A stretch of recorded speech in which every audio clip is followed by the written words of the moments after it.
Good morning mga kabits. Ngayon gagawa tayo ng tortilla Española o Spanish omelette. Primero, kalin-kalin ko muna kasi yung kawali o sartén para suwabe. Suwabe pa. Lagyan ng konting mantika para hindi didikit. Punatan natin para ikalat. Tapos painitin natin. Ito yung proseso sa araw-araw kong ginagawa. Yan, iniit muna natin. At ako'y magpapasag ng itlog. Kasi anim ang lulutuin ko eh. Ito ang ginagawa ko.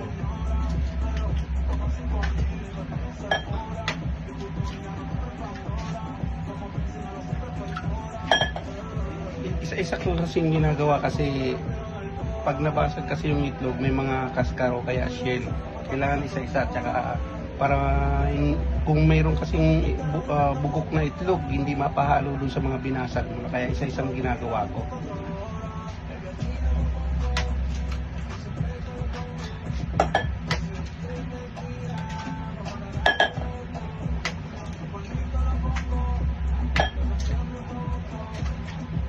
Kasi ang gagawin ko kaya marami akong itlog na nabasag.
Ngayon, lalagyan natin ng ingredientes. Lagyan natin ng caldo de pollo o nor sa atin.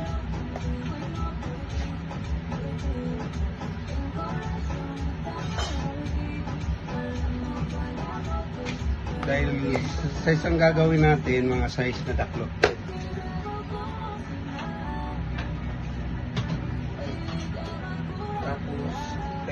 Size na dangkot din na asin.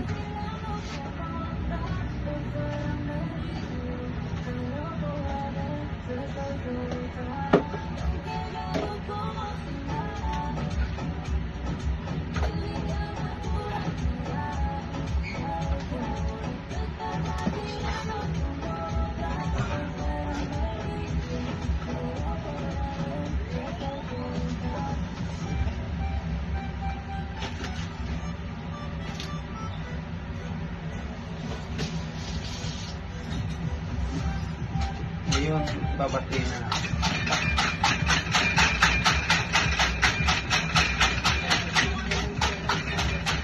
¿Hay limones? Sí, hay. Dame y aprovecho y corto de una vez. Toma. Dame uno que no sea tan grande. Y este, ahí.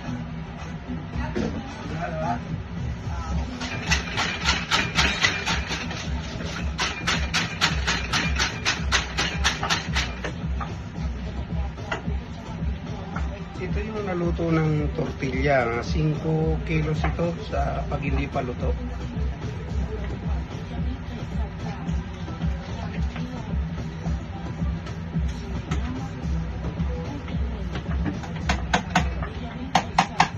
Ang magagawa dito sa isang mga 6 na tortilla, pero malalaki siya.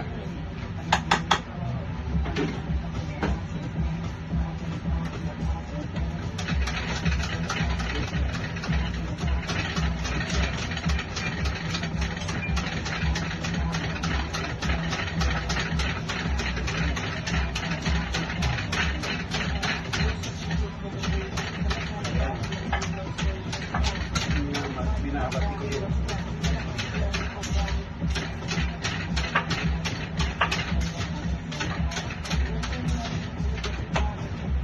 Ngayon, tikman natin kung okay na yung kumpra.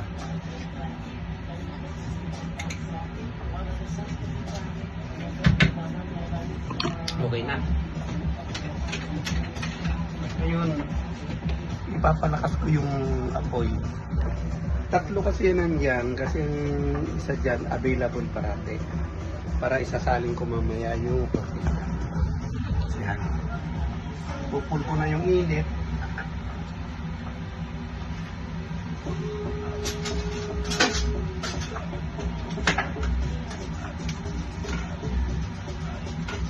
Tayo ng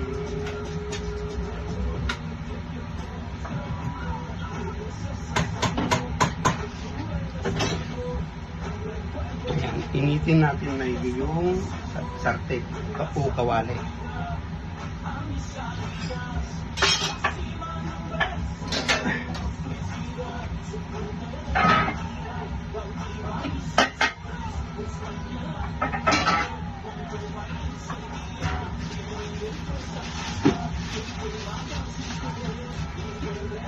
Ang iniinit ko kasi yan, naghihiwa ako ng sibuyas. Yung isa kasi may flavor na sibuyas o kaya tortilla paisana, may chorizo tsaka may pimiento verde.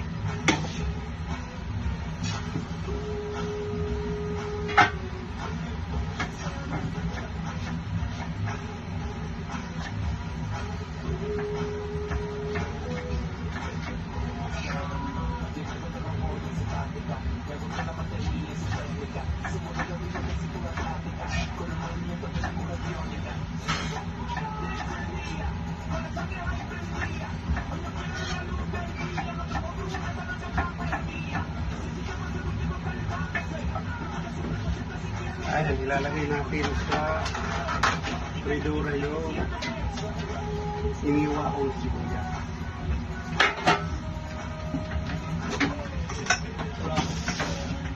Kulawin na. May dumating kasi yung fridora ko. Itlog. Yan. Para makikita, habang yan, mainit na yung kawali.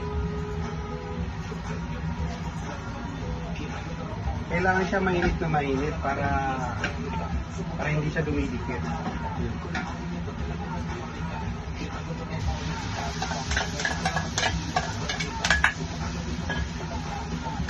Yan. Kailangan halo-haloin. Halo-haloin natin.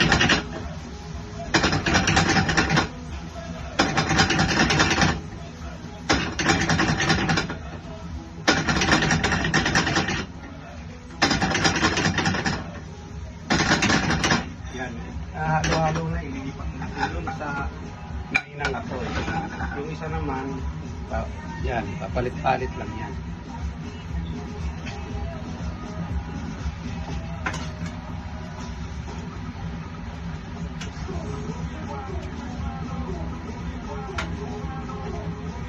Habang hinihintay natin yung isang maluto yung sibuyas, ito na muna gagawin natin yung isang tortilla paisana.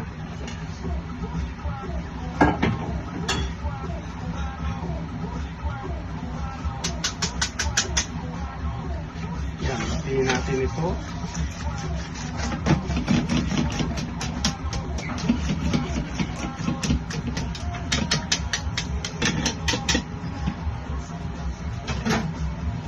Ayan, ayun, mainit na ulit yung kawali.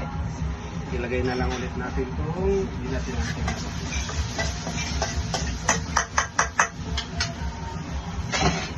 Yan. Ganun din. Ito.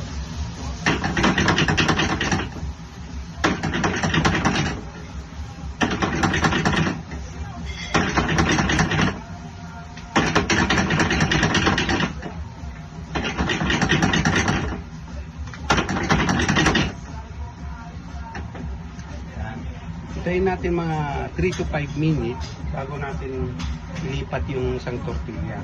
Yan, palipat-lipat lang yan dito sa tatlong kawali. Kasi yung isa kalate, libre. Kailangan medyo mainit na rin siya.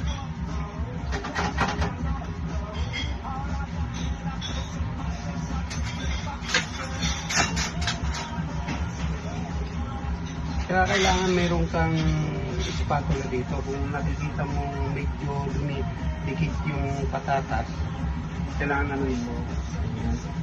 Pero hindi naman dikit, kaya okay lang. Yan.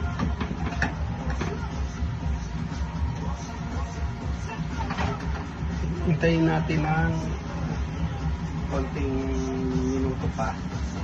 Kasi para makikita yung kung luto na, bubula dito sa gitna yung tortilla eh. Yan. Ito malapit na. Yan, makikita mo kasi pa kung luto na sa ilalim, bumubula yung sa gitna. Pag pinalakasan mo kasi ng apoy, masusunog.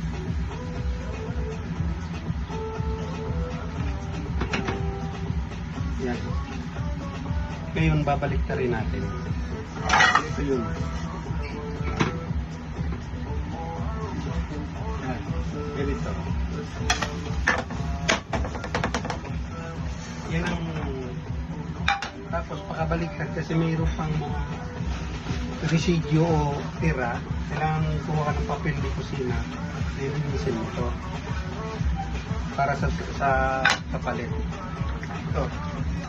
Lumulit ng aceite para hindi siya dito.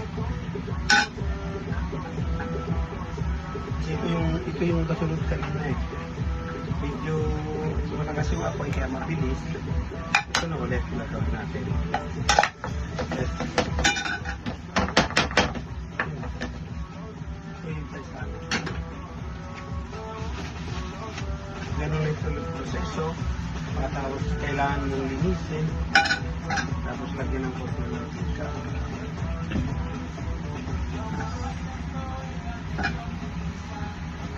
Yan ang pasunod-sunod para mas mabilis kang gumawa ng tortilla española.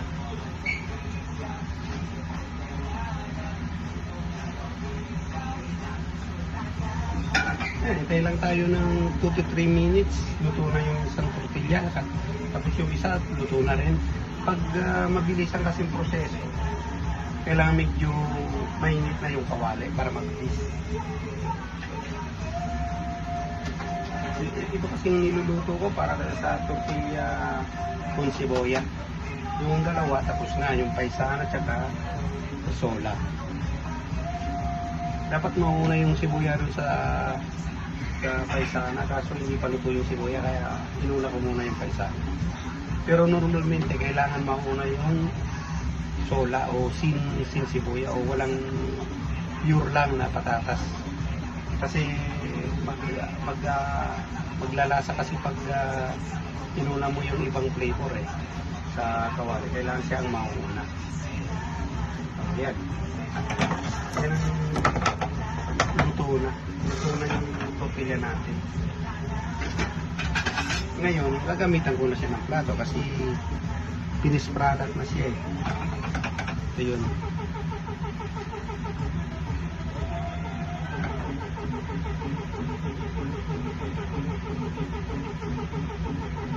Yan. Luto na siya. Balik na rin na natin. At ibibigay na natin. Ito na yung kinalabasan. Malaki siya. Mga ilang serving din ito. Ito mga guys. Tapos na.